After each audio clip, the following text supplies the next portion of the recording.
आज एक ऐसे सवाल पर बात करते हैं जो हम में से कई लोगों को परेशान करता है। सैलरी तो बढ़ रही है, पर पैसा जा कहाँ रहा है? चलिए इसी को समझते हैं। ये एक बहुत ही कॉमन फीलिंग है कि सैलरी में तो हाइक हुआ, पर महीने के आखिर में हालत वही की वही रहती है। तो आज हम इसी पहेली के हर टुकड़े को जोड़कर देखेंगे कि आखिर ये सब हो क्यों रहा है। अच्छा, इस बात को थोड़ा और गहराई से समझने के लिए एक छोटा सा उदाहरण लेते हैं। जरा सोचिए, एक बड़े शहर में रहने वाला कोई भी यंग प्रोफेशनल, उसका महीने का खर्चा कैसा होता होगा। अब देखिए, यहाँ स्क्रीन पर जो दिख रहा है उससे साफ है, सैलरी भले ही ठीक ठाक हो, लेकिन सिर्फ एक किराया ही इनकम का इतना बड़ा हिस्सा ले जाता है कि सेविंग्स के लिए कुछ खास बचता ही नहीं है।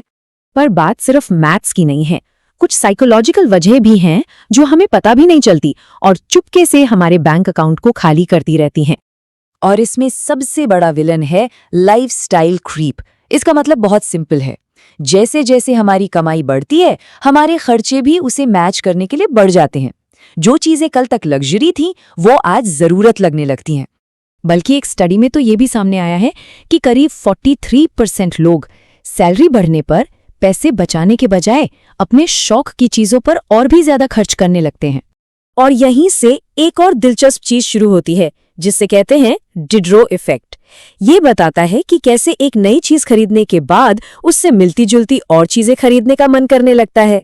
मान लीजिए नया फोन लिया तो फिर उसके लिए नया कवर चाहिए, नए हेडफोन्स चाहिए, सब कुछ मैचिंग। पता है, इसका नाम एक फिलोसोफर डेनिस डिडरो के नाम पर पड़ा। उन्हें किसी ने एक नया शानदार गाउन गिफ्ट किया, लेकिन उस नए गाउन के सामने उन्हें अपनी बाकी सारी पुरानी चीजें फीकी लगने लगीं। और फिर एक एक करके सब कुछ नया खरीदने के चक्कर में वो बेचारे कर्ज में डूब गए। और यही वो वजह है कि सैलरी बढ़ने या कोई नई चीज खरीदने से जो खुशी मिलती है ना, वो ज्यादा दिन नहीं टिकती। हम बहुत जल्दी उस एहसास के आदी हो जाते हैं और फिर वही खुशी पाने के लिए अगली बड़ी चीज खरीदने का प्लान बनाने लगते हैं।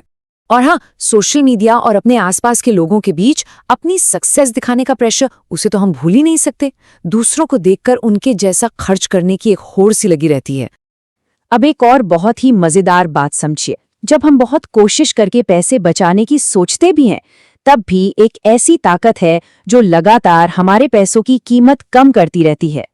इसके लिए ना नॉमिनल वेज और रियल वेज का फर्क समझना बहुत जरूरी है।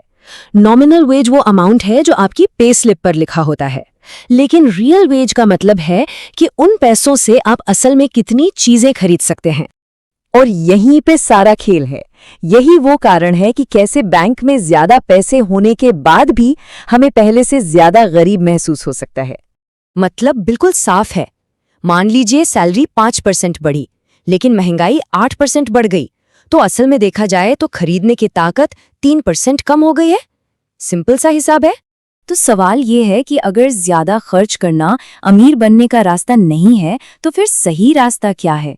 चलिए उन लोगों से सीखते हैं जो सच में दौलतमंद है, उनकी सोच को समझते हैं।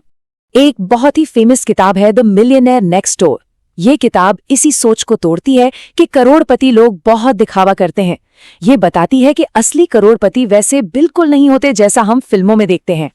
सच तो ये है कि ज्यादातर अमीर लोग अनुशासन, बजट और सही जगह इन्वेस्ट करके दौलत बनाते हैं, न कि महंगी चीजों पर पैसा उड़ाकर।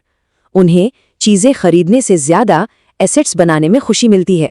उनका पूरा फोकस सिर्फ सैलरी बढ़ाने पर नहीं, बल्कि अपनी टोटल नेटवर्थ यानी कुल संपत्ति को बढ़ाने पर होता है। यही उनका असली गोल होता है। तो अब सवाल यह है कि इस पूरे चक्र को कैसे तोड़ा जाए और अपनी फाइनेंशियल हेल्थ को कैसे सुधारा जाए। चलिए इसका एक सीधा साधा रोड मैप देखते हैं। ये वो 4 कदम हैं जिन्हें अपनाकर अपने पैसों पर दोबारा कंट्रोल पाया जा सकता है। सबसे पहले, सैलरी आते ही खुद को पे करें, यानी सेव और इन्वेस्ट करें। अपने गोल्स को ऑटोमेट करें, कर्ज चुकाएं और एक बजट बनाएं। तो सबसे जरूरी बात क्या है? यही कि अपने खर्चे बढ़ाने से पहले अपनी बचत और अपने निवेश को बढ़ाना शुरू करें। ये एक गोल्डन रूल है। और आखिर में बस एक सवाल अपने आप से पूछने के लिए, जो लाइफस्टाइल आज जी रहे हैं उसे आप खुद डिजाइन कर रहे हैं, या फिर वो दूसरों को देखकर या किसी प्रेशर में डिजाइन हो रही है? इस पर जरूर सोचिएगा।